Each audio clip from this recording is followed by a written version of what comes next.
चलिए जी, नमस्कार किसान भाइयों, मैं हूँ विकास त्यागी और आज एक वीडियो के अंदर किसान भाइयों आपका स्वागत करता हूँ। किसान भाइयों, आज की जो वीडियो है बहुत नॉलेजफुल वाली वीडियो है, क्योंकि इस वीडियो में हम जानेंगे कि जो हमारे गेहूँ होते हैं, जब हम उसकी बुआई कर देते हैं और पहला पानी हम उससे 20 से 25 दिन बाद लगा देते हैं, उसके बाद दूसरे पानी पर हमको क्या डालना चाहिए और दूसरा पानी हमको कितने दिन बाद अपने गेहूँ के अंदर लगाना चाहिए। तो जानेंगे पूरी विस्तार जानकारी और उसके क्या फ़ायदे हो सकते हैं और क्या नुकसान हो सकते हैं अगर हमने 45 दिन पर दूसरा पानी ना दिया तो उसके कितने नुकसान हमको देखने को मिलेंगे, और अगर हमने उसको दिया है यानी 45 दिन पे हमने दूसरा पानी लगा दिया है, तो हमें उसको क्या फ़ायदे देखने को किसान भाइयों मिलते हैं।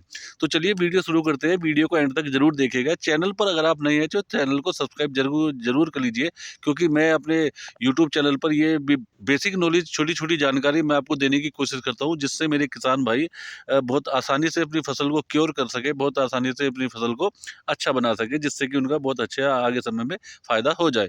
तो चलिए किसान भाइयों, शुरू करते हैं आज की वीडियो। किसान भाइयों, जैसे मैंने अब बताया है कि जो आज हम बात करेंगे, जो हमारे गेहूँ है, वो उसमें दूसरा पानी हमको कब लगाना चाहिए। तो किसान भाइयों, वैज्ञानिक विधि के अनुसार, जो हमारे कृषि के एग्रीकल्चर के जो साइंटिस्ट होते हैं, उनके अनुसार जो होता है, जो आपको पानी लगाना होता है गेहूँ के अंदर, दूसरा पानी वो 40 से 45 दिन के अंतराल पर लगा देना चाहिए, क्योंकि ये वही समय होता है जब हम अपने गेहूँ के अंदर पहला पानी लगाते हैं और जब उसमें फुटाव चलता है, यानी कि जब उसके कल्ले निकलते हैं, ट्रिलिंग होती है, तो उन ट्रिलिंगों को, उन कल्लों को, उस फुटाव को बहुत अच्छा सपोर्ट मिल सके 40 से 45 दिन पर। क्योंकि जो उनकी शुरुआती स्टेज होती है, वो जब कल्ला निकलता है, यानी जब फुटाव चलता है गेहूँ का, तो हम 21 से 22 दिन पर पहला पानी लगाते हैं, तो जब वो स्टार्ट हो जाता है और वो 45 दिन तक आते-आते मैच्योर होने की प्रक्रिया उसकी हो जाती है। मैच्योर होने का मतलब कि वो एक मजबूत स्थिति में आ जाता है, वो फुटाव एक मजबूत स्थिति में, यानी कि जो आपकी जड़ में से जो फुटाव निकला है, तो वो भी आपके मेन पौधे तक वो फुटाव पहुंचने की पूरी प्रक्रिया चलती है इस समय पर। तो किसान भाइयों, हमको इस समय पर क्या डालना चाहिए, तो वो भी मैं आपको बता दूं। किसान भाइयों, अगर आप अपने गेहूं में 40 से 45 दिन पर पानी लगाएंगे, तो आपको फुटाव में बहुत अच्छा कुछ देखने को मिलेगा, और फुटाव के साथ साथ आपको उसको सपोर्ट भी देनी पड़ती है। सपोर्ट किस चीज़ की सपोर्ट होती है जी उस टाइम पे? आपका जो फुटाव हुआ है, फर्टिलाइजर की सपोर्ट, यानी कि जो हम अपने खेत के अंदर खाद, डीएपी वगैरह, जो ये जिंक वगैरह, सल्फर वगैरह जो डालते हैं, उनकी सपोर्ट बहुत ज़्यादा ज़रूरी हो जाती है अगर हम 40 से 45 दिन पर कोई भी खाद लगा रहे हैं। किसान भाइयों, हम जो यूरिया लगाते हैं, पहली बात मैं आपको बता दूं, जो हम यूरिया लगाते हैं, यूरिया गेहूं के अंदर अगर देखा जाए तो किसान 3 बार भी डाल देता है, 4 बार भी डाल देता है, लेकिन नहीं।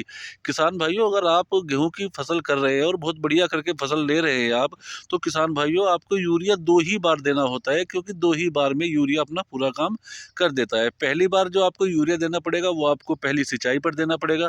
दूसरी बार जो यूरिया देना पड़ेगा, वो आपको दूसरी सिंचाई पर देना पड़ेगा। यूरिया क्या काम करता है? यूरिया आपके जो आपके कल्ले निकलते हैं, उनको सपोर्ट करता है, ग्रीननेस में लाता है, और सबसे बड़ी बात है, जो नाइट्रोजन एक पोषक तत्व होता है, उसकी पूर्ति पूरी हो जाती है। जैसे ही ट्रिलिंग चलती है, फुटाव चलता है, तो वहाँ पर नाइट्रोजन की बहुत ज़्यादा ज़रूरत हो जाती है। तो इसलिए हमको पहले और दूसरे पानी पर तो यूरिया डालना ही डालना है। उसके बाद मेरे किसान भाई यूरिया डालते तो है, लेकिन उसकी ज़रूरत कुछ नहीं होती किसान भाइयों, टेंशन लेने वाली ऐसी कोई बात नहीं है। आपको पहले और दूसरे पानी पर आपको यूरिया पर्याप्त मात्रा में अपने खेत के अंदर किसान भाइयों डालना है। अब बात करेंगे डालना क्या है, डालना कितना है। तो किसान भाइयों, अगर आप अपने खेत के अंदर दूसरा पानी लगा रहे हैं, यानी 40 से 45 दिन पर दूसरा पानी आप अपने खेत के अंदर लगा रहे हैं किसान भाइयों, तो आपको 1 एकड़ के अंदर की डोज मैं आपको बताता हूँ, यानी 45 किलो का जो आपका कट्टा आता है एक यूरिया का। पहले तो 50 किलो का आता था, बट अब गवर्नमेंट ने वो 45 किलो का कर दिया है। आपको 1 कट्टा यूरिया का 1 एकड़ के अंदर लगा देना है। उसके साथ में किसान भाइयों, आपको एक पोषक तत्व और लगाना है, जिसको मैं बोलता हूँ जी आपका सल्फर, यानी कि सल्फर 2 प्रकार के आते हैं जी। मैं आपको रिकमेंड करूँगा यहाँ पर WDG सल्फर को आप बहुत ज़्यादा प्राथमिकता दें अपने खेत के अंदर, क्योंकि इस समय क्या होता है, इस समय सर्दी बहुत ज़्यादा हो जाती है, बढ़ जाती है, और जो पाला पड़ने की स्थिति है वो भी बहुत ज़्यादा बढ़ जाती है, धुंध जो आती है वो भी बहुत ज़्यादा बढ़ जाती है। पर्याप्त मात्रा में हमें उसको पोषण देना होता है। तो आप 1 कट्टा यूरिया का आप लगा सकते हैं जी दूसरे पानी पे, और उसके साथ में आपको लगाना है जी WDG फॉर्म का सल्फर लगाना है। 80% वाला, यानी कि 80% वाला मिल जाए तो ज़्यादा बढ़िया हो जाएगा, वरना आप 90% वाला भी लगा सकते हैं, बट आप अपनी प्राथमिकता रखिए 80% वाले की। तो वो क्या काम करेगा किसान भाइयों? किसान भाइयों, सल्फर जो काम करता है, सल्फर आपके पौधे को हिट करता है, यानी कि वो पौधे की जड़ों में हिटिंग करता है, यानी कि वो गर्मी पैदा करता है, जिससे कि आपका फुटाव और ज़्यादा बेहतर हो जाता है, और जो आपका फुटाव पहले पानी पर हुआ है उसको बहुत ज़्यादा सपोर्ट मिल जाती है, आपका जो मेन पौधा होता है, मेन ब्रांच होती है जो निकलती है उसके बराबर में लगने के लिए, यानी कि जो फुटाव है आपके पौधे के बराबर में वो इकसार कर लेगा। दूसरी बात है, वो अपने आप में फंजीसाइड भी होता है, तो अगर कहीं जड़ों में कुछ थोड़ी मोटी फंगस आ गई, हल्की माड़ी फंगस आ गई किसान भाइयों, तो WDG सल्फर आप अगर मिलाकर डालते हैं यूरिया के साथ में, तो आपकी जो फंगस की प्रॉब्लम है, जो जड़ों में फंगस आ जाती है, उससे भी आपकी फसल को निजात मिल जाएगी, यानी कि फंगस भी आपकी फसल पे अटैक नहीं करेगी अगर आपने WDG फॉर्म का सल्फर लगाया है किसान भाइयों। तो मैं ये दो दो तत्व आपको बताए हैं मैंने, ये दोनों तत्व यानी कि यूरिया और सल्फर, ये दोनों चीज़ आपको दूसरे पानी पर देना बहुत ज़्यादा ज़रूरी हो जाता है जी। यही कारण होता है कि आप अगर ये चीज़ लगाते हैं तो आपकी जो आपकी फसल है, जो आपकी गेहूं की फसल है, उसके अंदर पैदावार बहुत बम्पर जाएगी, बहुत हाई लेवल की उसकी पैदावार जाएगी, और किसान भाई ये देखेंगे कि भाई बहुत अच्छा प्रोडक्ट हमको बताया गया और वो हमने एप्लीकेशन किया तो गेहूँ बहुत अच्छा हो जाएगा।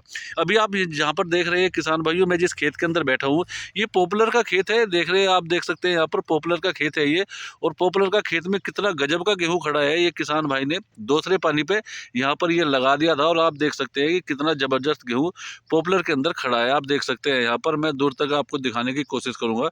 बड़े अच्छे सब कुछ जो हमारे किसान भाई हैं बहुत अच्छा करके वो खेती करते हैं, पॉपुलर की खेती करते हैं, लेकिन उसके साथ साथ में आप देख सकते हैं यहाँ पर इन्होंने बहुत अच्छा करके अपने खेत को क्योर किया है, बहुत अच्छा करके इन्होंने मटेरियल बहुत अच्छे अच्छे डाले हैं। जैसे मैंने पहले पानी पर भी आपको बताया था, आप मेरी चैनल पर जाकर देखना कि मैंने पहले पानी पर, यानी कि जब आप हमारा गेहूँ 21 से 22 दिन का होता है, तो हमने उसमें क्या क्या डलवाया था।